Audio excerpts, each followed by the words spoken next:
Well, folks, this is what spring looks like in Vorkuta. The snowfall is so heavy, the snow keeps building up on the camera lens, so I'll have to wipe it off every now and then. Over here, barely visible, is the sign for the town of Komsomolsky. Back in the day, this place was a home to thousands of miners, a proper town full of life. Now the houses are all abandoned, with no more than 2 or 3 people living in a building. Some entrances even have handwritten signs saying people live here. It's brutal. We're going to try and get into the town now.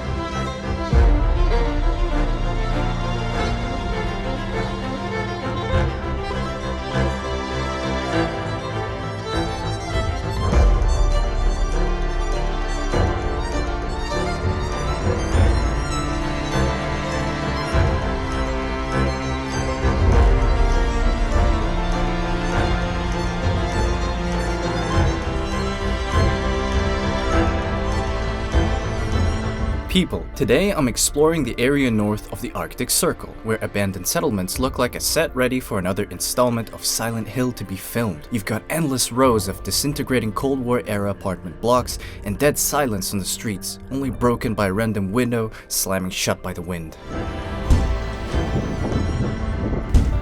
These Soviet-era streetlights with red stars are still standing.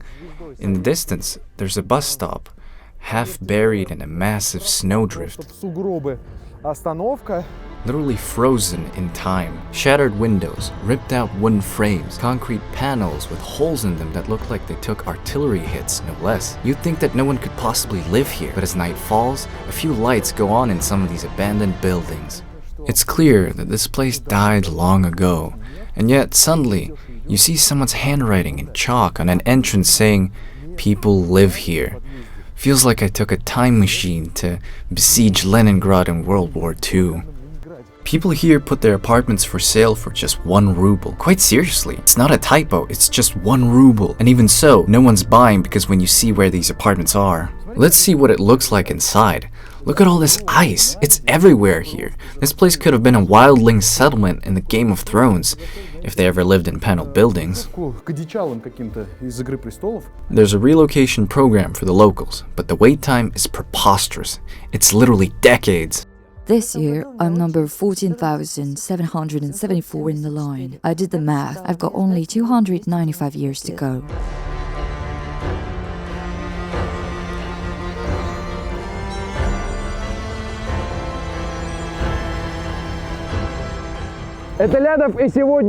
This is Lyadov, reporting today from Vorkuta, a place with insanely harsh weather just north of the Arctic Circle. A while back, the USSR had a need to develop this land, so they built a full-scale city and mining towns around it. Decades later, all of them have turned into ghost towns, crumbling like this. Yet, some people are still stranded here, and they're desperate to leave. This is Lyadov, reporting from Vorkuta.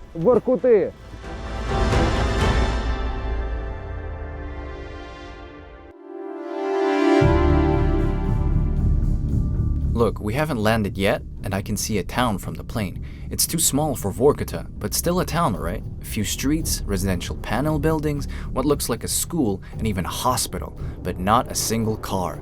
I see no roads leading to it. If you get a closer look, you'll know why. It's dead, abandoned. The streets are empty. It looks like all people just packed up and left overnight. The apartment blocks and streetlights are still there, as if waiting for their return. Even the power lines are still intact. You can tell there was life here back in the day,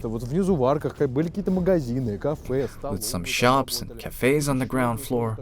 Here's another building. It looks like it could have been a local government seat or something. Look at the streets. They're pretty big, properly built streets with sidewalks and everything. Here, beyond the Arctic Circle, in the tundra, this qualifies as a big city. And see what it looks like now? Burned out buildings. Here's the roof caving in, about to collapse. We keep driving only to find that the entire town is like this.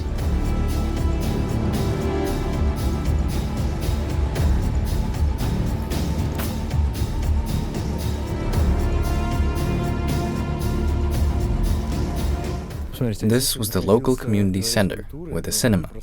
It's eerie as hell here. Everything has been stripped to bare concrete. Look, here's the ticket booth, the old-time Soviet classic with a red star. Old-time Soviet ladies used to sit behind this wooden counter selling tickets. Once we get in, there's this staircase that feels like it's taking you to an apocalyptic movie set. You step out into this abandoned, crumbling, and at the same time thoroughly Soviet space. It immediately gives me that feeling from when I was little and was taken to those awful Soviet-style New Year's fests for kids with cheap candy and gift bags. Every community center in the USSR, the Soviet name for them was the House of Culture. All of them looked exactly like this, with the same dull wall patterns and the same forced holiday cheer. I can almost hear it like, ho ho ho, I'll freeze you now, what fun, New Year's coming. And then, I'll show you, if you go inside, it really gives me the creeps. That's what's left of the cinema. Isn't it just heartbreaking? The stage is still there, and on that wall, I saw someone write the words that chilled me to the bone. Today's feature for kids. Where does Carlson live? So tragic.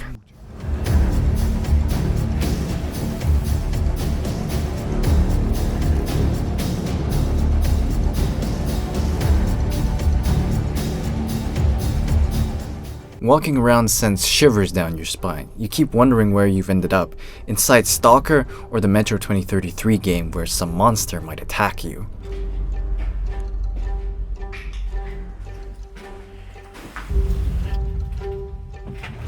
Even the smell's the same. It's very hard to describe, but it smells here exactly how it was back then. No idea how that's even possible. Alexander's the same age as me. He's a minor in Vorkuta. This is the place where I was born and grew up. Back then, this was the best neighborhood in town. Living here was great. People were friendly, everyone visited each other. Doors were never locked, there was no fear, they trusted each other. Everyone knew everyone. Life was really good.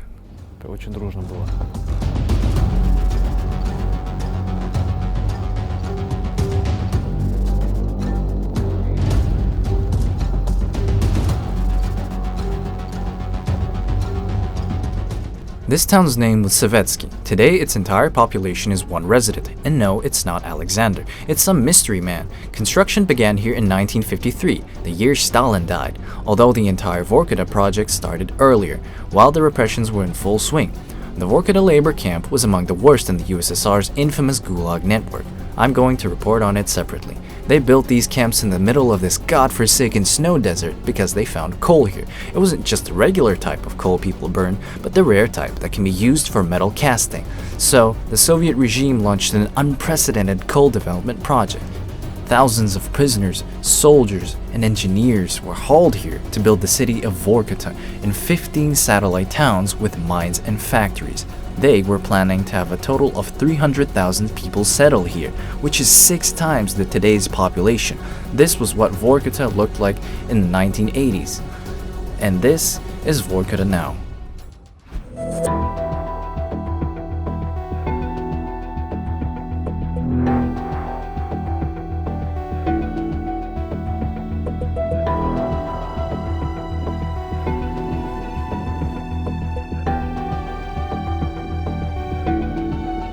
The rumor is there's an old man who refuses to leave, and that he defends his apartment. He might still be living here. I've no clue where, it's just a rumor. I honestly doubt it's even true.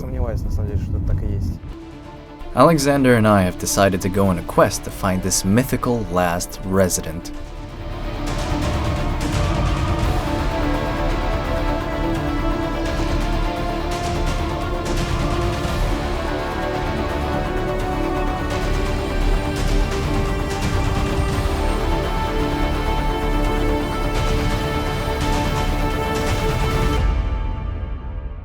See this black mass behind me? I want to make it clear, it's not dirt or gravel or some rocks, it's snow. This is what snow looks like in Vorkuta by the end of the winter. The fresh white snow is the snow that fell yesterday, but most of it is like this. Watch as I grab some to show you. Просто жесть. Надеюсь, видно. How mind-blowing is that? You see that? It's the snow, mixed with coal dust from the active mine not far from here. The wind carries it for miles, staining the snow and turning it into these black snow drifts, stretching beyond the horizon.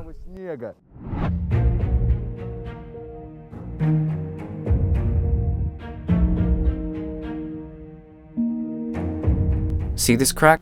The whole building is made of prefabricated concrete panels. It's slowly falling apart. It can collapse at any second now, especially if you pay attention to how wide the crack is up top. It's huge. This is Vargashore, the most densely populated of Vorkuta's satellite towns. The same crumbling roofs, the same abandoned Soviet panel buildings, but 9,000 people still live here. If you want to climb the stairs here, you'll see the gaps this big. It's absolute madness. The locals might be used to it, but I'm terrified. All this could collapse any second. People ask me, what's the scariest place you've been to? North Korea? Nah, this place takes the prize. They keep trying to patch it up, stuffing pieces of wood in the cracks and using spray foam. Doesn't help. Living here's a gamble. This is Vladimir Zhuruk. He's been long retired, but last year he ran for the local parliament. He says someone had to vote against the utility rate raise during the pandemic, when everyone had no jobs. And this has been happening for years, before the authorities even consider relocating people to Vorkuta. They keep having them move from one building to another in these dying settlements. The more people give up and leave, the sooner these towns will get shut down complete. By now, most of them have turned into proper ghost towns. You'll be lucky to spot 2 or 3 souls on the street.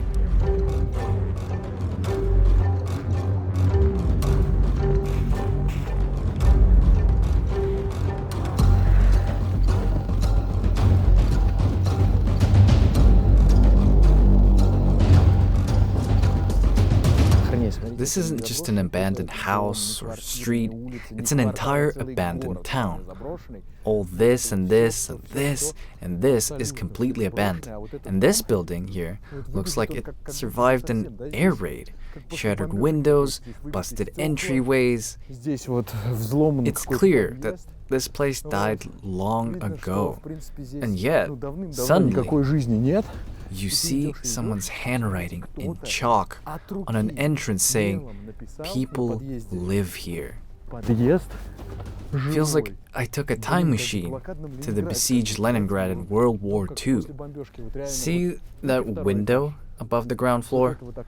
If you look closer, you'll see the curtains and some potted plants. Someone still lives here. That's so shocking. This town is called Komsomolsky. It appears completely deserted until you notice 3 lit windows in this apartment block. Proof of life. Officially, 100 families still live here. The town has only one functioning business. See this little shop? It's the last lifeline in this town. They closed it a while back because it makes no profit here. Then they made some deal and the owner agreed to keep it open at a loss for people's sake. The local situation is nothing short of crazy. All these buildings stand empty, with the empty apartments no one will take for free. However, the shop owner has to pay rent nonetheless. People working in the shop say they make between $22 and $27 a day. They only have essential products, selling bread by the quarter loaf. Prices are outrageous, 500 rubles per kilo of herbs, 230 for cucumbers. If you need anything else, like a sewing needle, you'll have to walk a mile through all the snow to the nearest bus stop. Taxis are pricey, but if you have a medical emergency, you're gonna have to pay. Once I took a taxi on my day off to buy some nasal spray. It cost 40 cents. The round trip cost me a total of $2.5, 6 times the spray's price. Scavengers can break into empty units easily, and they have been stripping floors, ripping out pipes, even stealing radiators. That's why those few apartments in Vargashore that are still occupied are freezing cold.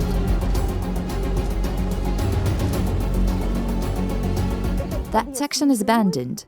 Ours still has people in it. And my daughter's room shares a wall with the abandoned one. The cold seeps through.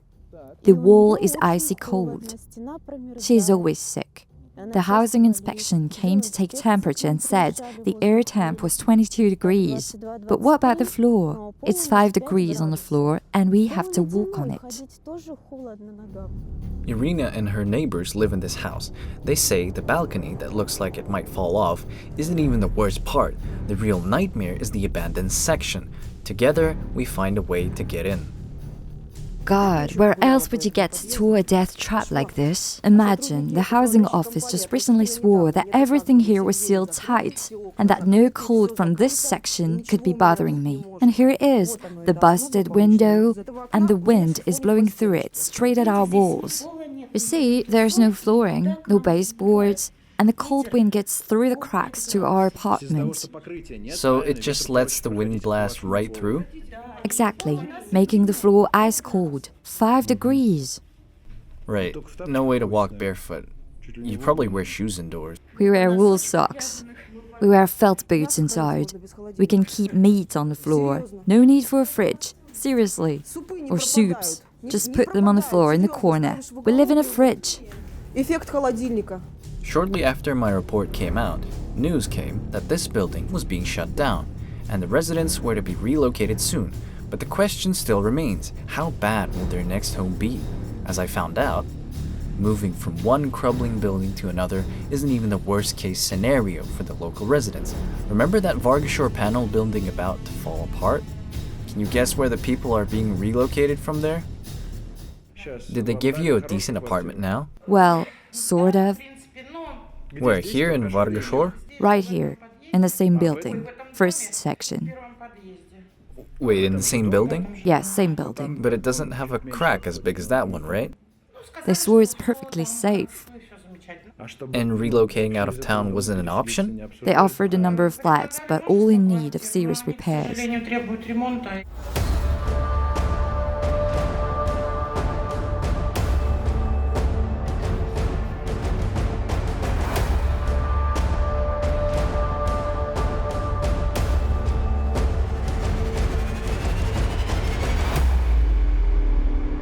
Look, there's a crack between the floor panels that goes right along the wall where the door to someone's apartment is.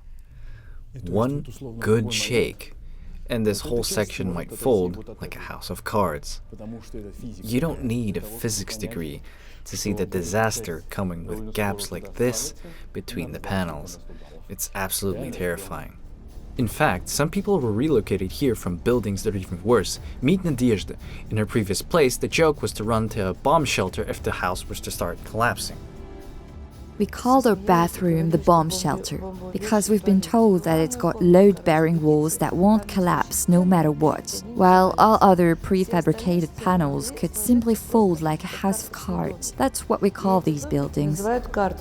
After endless complaints to the local government, Nadezhda got relocated, but not to Vorkuta, no. She was moved to another street in the crumbling town of Vargashore. What's interesting, according to Vladimir Zhuruk, no one is in any hurry to cut off the abandoned sections from utility service, and here's what it means. This section of a building is where no one lives anymore. The last residents have long since moved out, and let's see what it looks like inside. Look at all this ice, it's everywhere here. This place could have been a wildling settlement in the Game of Thrones, if they ever lived in panel buildings. I've never seen anything like this before. Mailboxes frozen solid, walls covered with ice. I guess a pipe burst one day, then winter did the rest, with the temperature falling down to minus 50 degrees Celsius. And that's the result. It was Vladimir who had the plumbers come. If he didn't insist, there could have been a lot more ice now. Now he's here to show us an empty apartment which still is being heated. We call this heating the tundra. Windows are wide open, radiators are red hot. They're on right now? See for yourself. Wow, they're burning hot. You see, nobody cares. Everyone knows it's empty. The management company knows it's empty. The administration knows. But no one cares to do anything. No one is responsible for anything. Zero accountability. Many locals would love to leave at their own expense, but they can't. This woman was once a miner who shoveled coal manually. She was a bit shy to show us her picture after a day's work. She's raising 2 kids alone. She bought her apartment for 120,000 rubles when the town was still alive. Then, in 2017, there was a major incident when many heating pipes burst, flooding the apartments. For a week, people had to sleep in winter coats, and many houses were ruined beyond recovery. Today, residents practically beg strangers to take their homes for free. Free apartment. Partially furnished. Livable. Seriously? Free apartment? No takers. Walking away isn't an option either. Unless there's a formal change of ownership, the residents remain liable to pay maintenance and utility bills. It remains in my name as my property. What a nightmare. Exactly. It's like you're trapped. Shocking. And how much are the bills? $75 a month. So there's literally no solution? I don't see one. We just are hanging in. The need for a massive relocation program became obvious in the 1990s. The scale of infrastructure, with all the mines, the towns, and most tragically, the people, by far exceeded the demand for that particular type of metallurgical coal I had mentioned earlier. Only 20% of Vorkuta's output served that purpose. The rest was burned, like common thermal coal, which can be easily mined elsewhere without having people live north of the Arctic Circle. None of this made sense. None of this was cost-effective at all. Why build roads? Why build entire towns like they did, with all these schools, hospitals, and infrastructure? So that miners could come home to a loving wife and hot meal? Would they work better if they could? Of course not. The mines were already dying when they kept expanding the infrastructure. Only in 1991, people finally realized the truth. Those towns were no longer viable. Today, Vorkuta is a very cold city, full of very strong and resilient people. They put their food in grocery bags to hang outside the window, because minus 50 Celsius is just regular winter temperature here. Cars buried in snow is a regular sight. See, they even had a market service center for businesses here. They have lots of neon signs dating back to the Soviet times, though quite surprisingly, they have some new businesses that are pretty good. You know, I say it's impossible not to adore Vorkuta people. What happened was this. I came to this supposedly the best restaurant in town and asked, "Can I get a table?" They eyed me up, looked at my boots, and said, "No, we've got a dress code." I was like, "Seriously, guys?" They said, "Sorry, we can't." How fucking amazing is that? Mad respect, no grubby shoes allowed, no matter what. I'm all for it. I'm gonna change and come for my meal prepared. The place is quite alright inside, and their menu even has a troublemakers page. You pay $50 for breaking a shelf, $250 for ruining a table. I noticed somewhere around a popular drinking hole, and then there's Victory Square, where locals still take photos with the derelict military hardware. A helicopter's shattered cockpit was repaired with dented aluminum sheets, probably to distract from the shredded upholstery on the pilot's seat. The giant Soviet-era sign overlooking all of this says, "More coal for homeland." But did our homeland really need that much coal? And was it ever going to return the favor? Those questions remain unanswered. Remember the mystery resident I went looking for with Alexander? I found it. After hours of driving and waiting in knee-deep snow, I finally saw him, a bearded guy, making his way on skis on a dead street. By the look on his face, I could see he's not the one for a friendly chat. The fuck do you want? The likes of you have already looted this place. Fucking parasites. You're all the same. But journalists can be different. And what do you want? To overthrow Putin? Some opposition shit? Turn that fucking camera off. Why don't we talk a little? It could be interesting. I won't talk to you. Why not? Because I don't want to. But wait, when you agree... Because you vultures just dig dirt to shame him, then you vanish. Useless. Then tell me, what would actually help? $14,000 people, that's a quarter of Vorkuta's current population, are waiting to be relocated. To qualify, one must have arrived before 1992 and mined coal for at least 15 years. The program grants people the right to an apartment in any of Russia's other regions. There are still people here who are making lots of money, mostly in the mining business nonetheless. But the reality for the retired miners is completely different. Meet Irina. She drives a taxi 2 days a week and consults people who apply for small loans the rest of the week. Most of our clients are retired people who've got to survive on 95 USD a month while paying 60 USD worth of bills. If they don't pay, federal bailiffs will take that money from their pensions anyway. So they come to us. There's not much of a choice. Either you drink yourself to death or drown in debt. One regular client, an old lady, God, you could actually see her health deteriorating from one visit to another. She told me the story of how she was denied proper medical care when she needed it. If only they'd treated me then, I'd be fine, she said. But now her joints are crumbling and nothing can be done about it. She comes here to borrow money for injections that are very expensive. 25 USD each, I think. And she needs 10. The relocation program was supposed to end in 2020, but got extended till 2025. That's because they awarded only 50 to 100 apartments a year. You know me. I'd normally rant here and say everything that I think about this, but in this case, I think the facts speak louder than words. One final gut punch that I got was when I saw the monument in the center of Vorkuta, the town where people have been slaving away to mine coal for half a century. It's a monument to coal, not the miners who sacrificed their lungs, limbs, and lives, not the geologists who mapped all this working from the gulag camps. No, it's the fucking piece of coal.